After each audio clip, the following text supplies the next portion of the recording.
Hello everyone. In this lecture, we will discuss about the topic memory mapped IO technique. In the previous lecture, we have covered the peripheral mapped IO technique. Actually, we are studying about the how to interface the input-output devices. And input-output devices can be interfaced with two techniques. And the first technique is peripheral mapped IO technique, and the second technique is memory mapped IO technique. So till now we have covered the first technique, that is peripheral mapped input output, or this technique is also named as IO mapped IO technique. So we have covered this topic till now, and in this lecture we are going to study about memory mapped input output technique. This technique can also be used to interface the input output devices. So we have talked about the differences between these two techniques. What are the differences? So in memory mapped input output technique, the devices are assigned the 16-bit addresses, not 8-bit. But अगर हम input output technique की बात करें, peripheral mapped input output technique की बात करें, तो उसमें 8 number of उसमें जो डिवाइसेस हैं वो कैसे आइडेंटिफाई होती हैं, 8-bit एड्रेस से आइडेंटिफाई होती हैं. But in case of memory mapped input output technique, the devices are identified by 16-bit addresses. So here 16 number of address lines are used. और इंस्ट्रक्शंस कौन कौन से यूज होते हैं? तो इंस्ट्रक्शंस जो यूज होंगे memory mapped input output technique में, उन इंस्ट्रक्शंस के नाम है LDA 16-bit address, STA 16-bit address, move M, LDA X, STA X. तो ये कुछ एग्जांपल्स हैं जो कि memory mapped input output technique में यूज होती हैं. और पेरिफेरल मैप्ड आईओ टेक्निक में कौन कौन से इंस्ट्रक्शंस यूज होते हैं? उसमें इन इंस्ट्रक्शन और आउट इंस्ट्रक्शंस यूज होते हैं. इन 8-bit port address and out 8-bit port address. अगर कंट्रोल सिग्नल्स की बात करें तो कंट्रोल सिग्नल्स जो हैं इसमें memory read control signal and memory write control signals use होती हैं. और peripheral mapped input output technique में कौन कौन सी कंट्रोल सिग्नल्स यूज होती हैं? तो peripheral mapped input output technique में IO read control signal and IO right control signals use होता है. ओके, तो अगर हम इस एग्जांपल को कंसीडर करें, STA 16-bit address, STA 16-bit address, इस एग्जांपल को अगर कंसीडर करें तो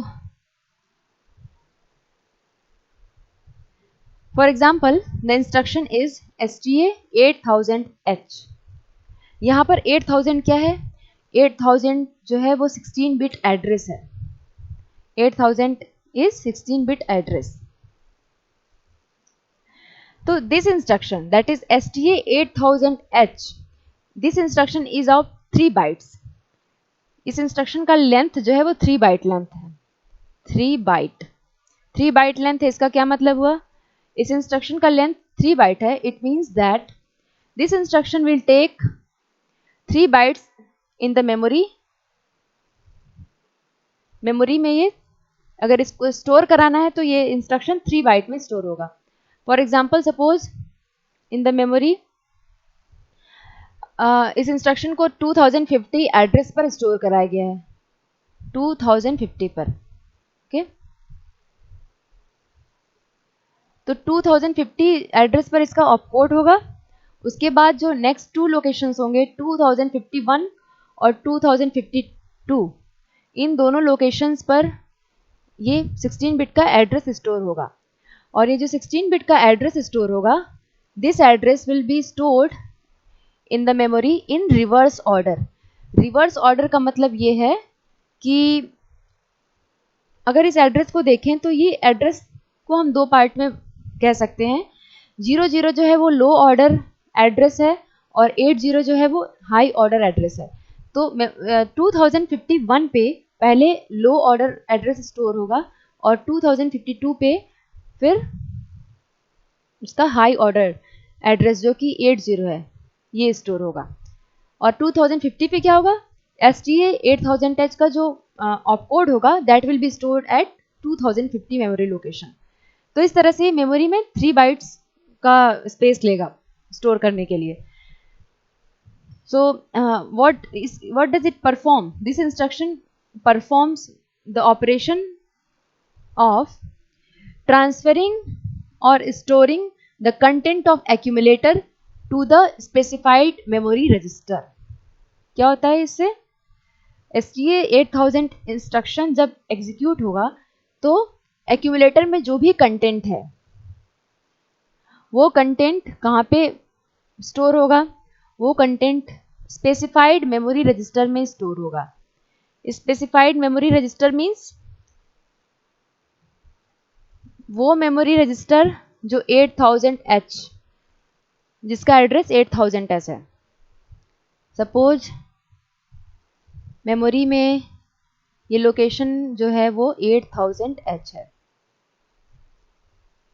और अभी के लिए एज्यूम कर लेते हैं 8000H ये हो गया मेमोरी का एड्रेस जो रजिस्टर है. ठीक है. और let us assume that the content of accumulator is 56H. So when this instruction STA 8000H will be executed, then this 56H will be stored or transferred to the memory location 8000H. यहाँ पे क्या हो जाएगा 56H. तो STA 8000H instruction इस तरह से operation perform करता है. ओके. अच्छा, अगर इस 8000H जो एड्रेस है वो मेमोरी लोकेशन का है, बट अगर हम किसी इनपुट या आउटपुट पोर्ट को ये एड्रेस असाइन कर दें तो इस सेम इंस्ट्रक्शन का यूज एक्यूमुलेटर से आउटपुट डिवाइस को भी डेटा को ट्रांसफर करने के लिए यूज किया जा सकता है. ओके.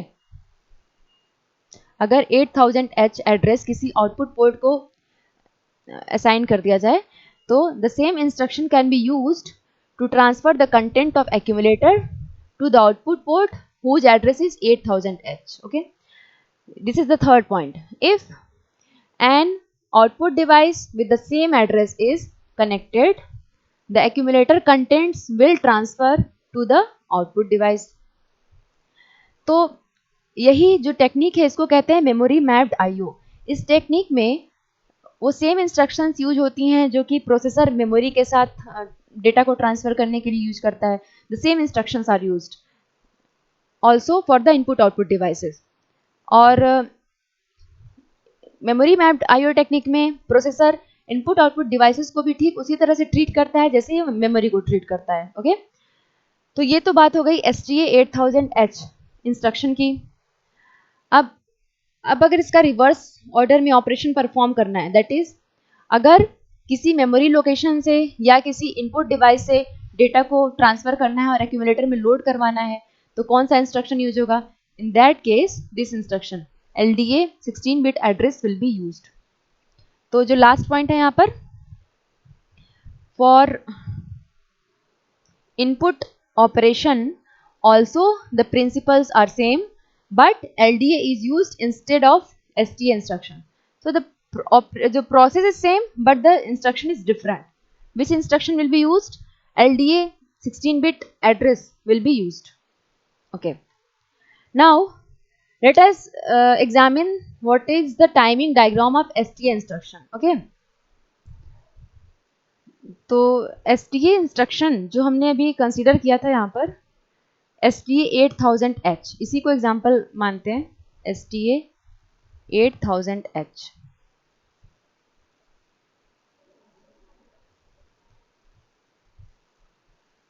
इस एग्जाम्पल में हमने जो पोर्ट एड्रेस पोर्ट नहीं मेमोरी का एड्रेस या आउटपुट पोर्ट का एड्रेस जो भी कंसिडर कर सकते हैं उसको हमने 16-bit एड्रेस को 8000 एज्यूम किया है. हम कोई भी एड्रेस एज्यूम कर सकते हैं. तो इस एग्जाम्पल में ये कौन से लोकेशन पर स्टोर्ड है? 2050 पर. ओके. तो मैंने आपको क्या बताया था कि 2050 पर क्या होगा? 2050 पर STA इंस्ट्रक्शन का ऑप कोड होगा. तो we know that the first byte of every instruction is the first machine cycle of every instruction is what? It is the op code fetch machine cycle. किसी भी instruction को execute करने के लिए जो पहला मशीन साइकिल होता है वो कौन सा होता है? Opcode fetch machine cycle. तो the first machine cycle will be opcode fetch machine cycle. तो ऑपकोड फेच मशीन साइकिल को हमने टाइमिंग डायग्राम में स्टडी किया था कि ऑपकोड फेच मशीन साइकिल में कौन कौन से टी स्टेट्स होते हैं और कौन से टी स्टेट में क्या ऑपरेशन परफॉर्म होता है. तो हमने देखा था कि ऑपकोड फेच मशीन साइकिल में जनरली 4 टी स्टेट्स होते हैं, 4 या 6 भी हो सकते हैं, बट इस इंस्ट्रक्शन में 6 होंगे. तो 6 सॉरी इस इंस्ट्रक्शन में 4 होंगे. ऑपकोड फेच मशीन साइकिल में जनरली 4 टी स्टेट्स होते हैं. कुछ इंस्ट्रक्शंस में अगर एक्सेप्शन की बात करें तो कुछ में 6 भी होते हैं, बट STA 8000H जो होगा इसमें ऑपकोड में और ऑपकोड फेच में 4 टी स्टेट्स होंगे. तो this machine cycle will be similar to that जो हमने पहले पढ़ा था, उसी की तरह यहाँ पर भी ऑपरेशन परफॉर्म होगा. If we recall opcode fetch, then what will happen in the T1, this ALE is high, indicating that all the address lines are acting as all the address lines are available for the address. And so the address that is 2050, this address will be placed on the address bus. The lower order address bus will consist of 50 and the higher order address bus will consist the 20. इस तरह से जो 2050 है, that address will be transferred and that location will be identified. Then in the second T state we can see here that the read control signal is activated, indicating that now the data line is now this multiplexed line is available as data bus.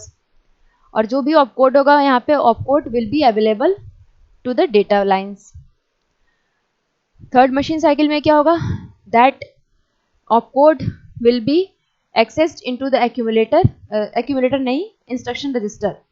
That opcode will be accessed into the microprocessor in the instruction register. And in the T4, that opcode will be decoded and the microprocessor come to know that this is the 3-byte instruction and the next machine cycle is also to be performed. So what should be the next machine cycle? The next machine cycle should be memory read. Memory read machine cycle. So in the memory read machine cycle, what will happen in the memory read machine cycle? यहाँ पर जो हमने STA 8000 instruction को store कराया था, ये 3 bite लेता है मेमोरी में. तो जो मेमोरी रीड मशीन साइकिल होगा उसमें जो 2051 पे जो एड्रेस का जो लोअर बाइट है वो रीड होगा. ठीक है. तो इन the memory read machine cycle what will happen in the first T state of memory read machine cycle, again the ALE is high and the address, which address will be placed now at the address bus? So 2051 this time. तो यहाँ पर 20 होगा, high order address and the low order address bus consists of low order address okay 2051. इस तरह से address place हो गया address bus पे and then that memory location that is 2051 location will be identified and again in the T2 machine cycle the read signal is activated and whatever the data is here, that is which data? 00. So 00 will be now available on the data bus and in the T3 that will be read by the microprocessor. That data will be read by the microprocessor in T3. Again the memory read machine cycle will be executed. क्योंकि 3 bite का instruction है तो ये जो third location पर 80 store है ये भी मेमोरी में पहले रीड होगा. ठीक है. तो नेक्स्ट जो मशीन साइकिल होगी वो कौन सी होगी? वो भी मेमोरी रीड मशीन साइकिल होगी. इस मशीन साइकिल में देखिए T1 में again the ALE is high, indicating that all the address lines are acting as address lines and the low order bus will be there will be placed, what will be placed at low order address bus? 52 will be placed at the low order address bus and 20 will be placed at the high order address bus. And in T2 again the read signal is high, is activated. This is low, since this is active low signal, this is active low signal So this is activated in the T2, and the data, what which data, this 80 will be now placed on the data bus. This 80 will be placed on the data bus, and in the T3 T state, that 80 will be accessed into the microprocessor. So अब next machine cycle कौन सी होगी? Next machine cycle होगी memory write machine cycle. तो memory write machine cycle में क्या होगा?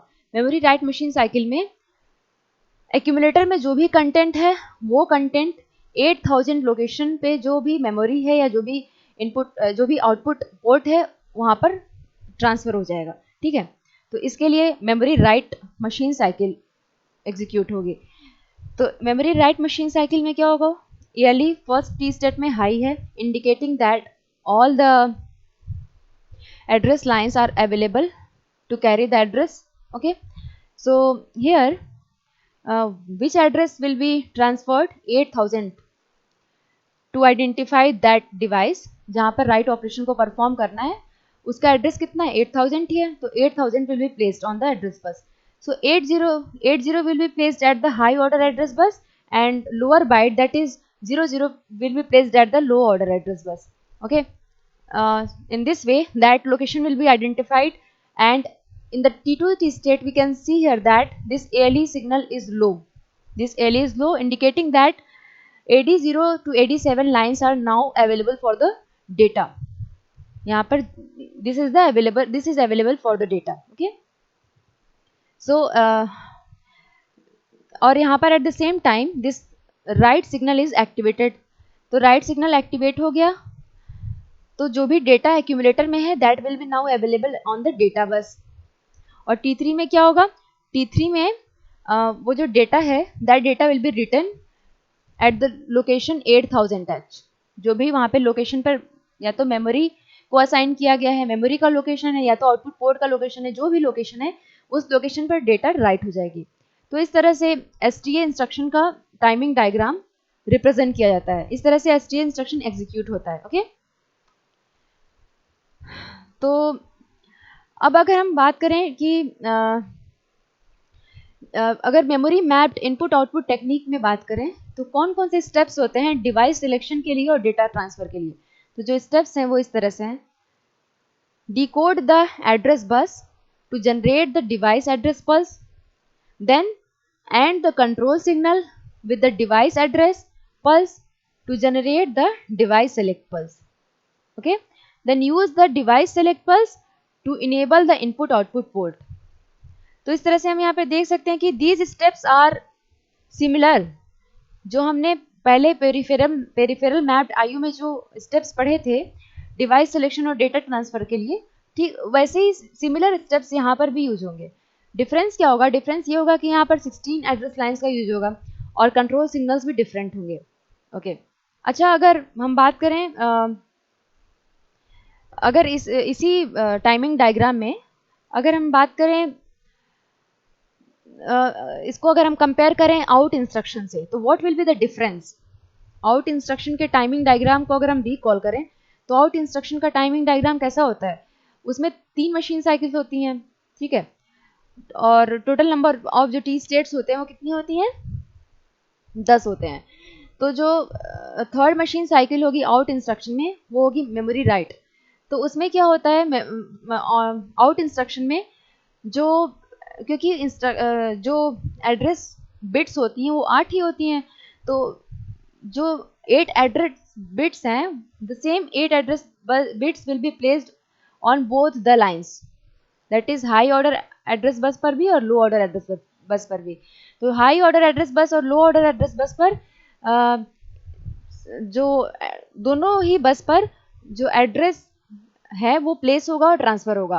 तो out instruction में किसी एक बस को या तो हाई ऑर्डर बस को या तो लो ऑर्डर एड्रेस बस को किसी एक को ही डिकोड करके काम किया जा सकता है। बट अगर हम बात करें STA 8000H की, तो since here the 16 lines of addresses are used, since the address is 16 bit, so all the 16 address lines must be decoded.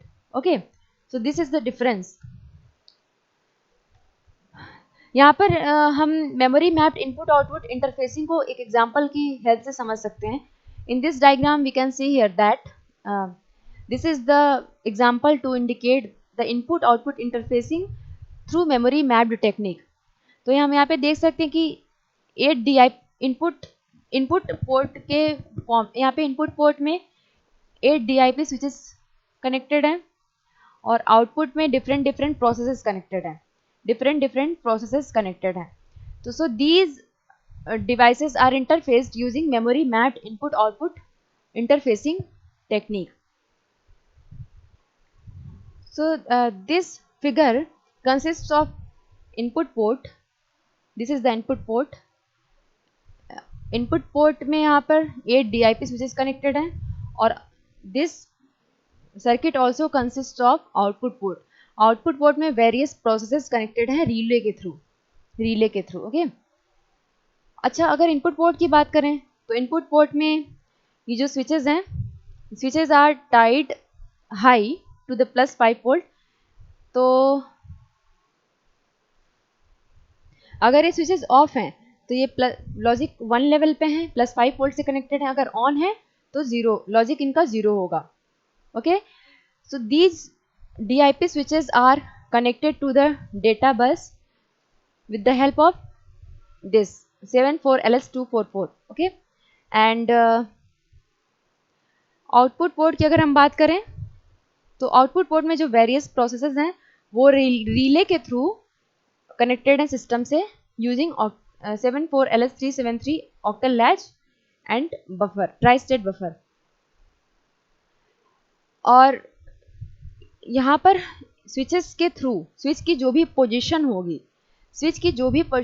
होगी उसके अकॉर्डिंगली वेरियस प्रोसेसेस को कंट्रोल किया जा सकता है. फॉर एग्जांपल, जो स्विच S7 है, this S7 switch controls the cooling system.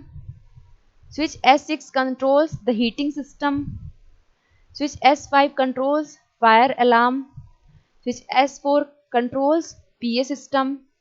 Switch S3 controls lights. Switch S2 controls fire exit gate. Switch S1 controls entry gate. And switch S0 controls exit gate. Okay? तो इस तरह से हम देख सकते हैं कि microprocessor can control these output processes, these processes which are connected to the output port with the help of the connection of corresponding switches.